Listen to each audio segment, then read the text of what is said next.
Acts chapter 4. As Peter and John still dey talk, the priest, the temple guide oga, and the Sadducee people waka come meet them.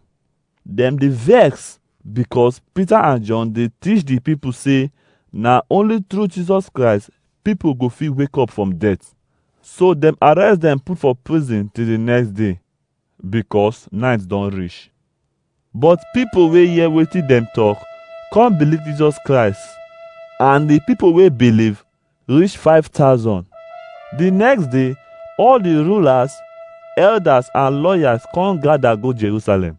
Annas wey be the high priest dey there with Caiaphas, John, Alexander and some members for the high priest family.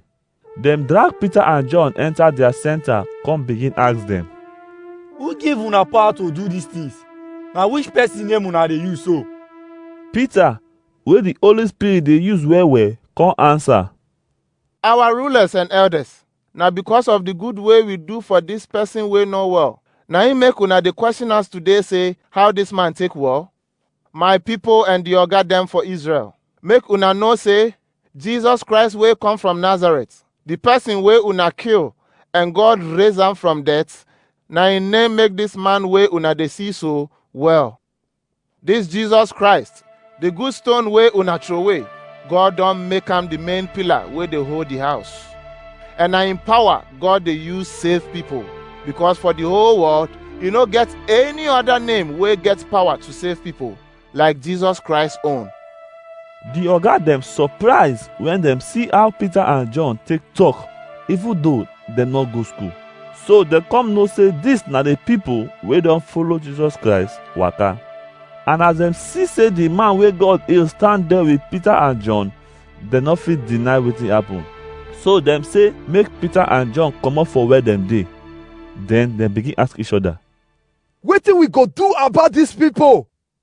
Because everybody wey dey for Jerusalem don know say na big miracle na im God use dem do so, and we no go fit deny am. But make this matter not for continue dey spread among the people. Make we warn them, make dem not talk about this name again. so dem call dem go inside, come tell dem make dem not talk or teach about Jesus Christ name again. But Peter and John answer, Make una judge wetin good pass for this matter. Make we obey una or make we obey God. Because we no go fit say make we not talk about wetin we don see and hear. after dem warn Peter and John well well, the Jew people come leave dem make dem dey go, as dem no fit punish dem for the people front, because dem gather dey praise God for wetin happen so. The man wey receive this big miracle don pass 40 years. As dem free dem, Peter and John go meet their people come tell dem everything wey the high priest and the elders talk. When dem hear wetin happen, dem come pray to God say, God wey dey for heaven, you wey make heaven, earth, the sea, and everything wey dey inside dem, your spirit talk through your servant David, our grandpapa dem say, wetin dey make people wey dey worship juju dey make noise? Wetin make dem dey plan bad things? All the kings wey dey the world stand and the rulers gather together against Jehovah and the person wey he choose.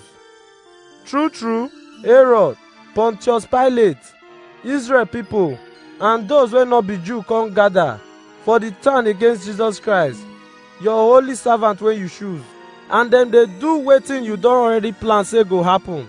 Papa God, make you see how dem dey threa ten us, we wey be your servants. Make you give us power to take preach your word. Anytime when we call your holy pikin Jesus Christ name, make you heal people and do many wonderful miracles. when dem pray finish, the place where dem gather put come dey shake. The Holy Spirit enter all of them, and dem come dey preach God word with power.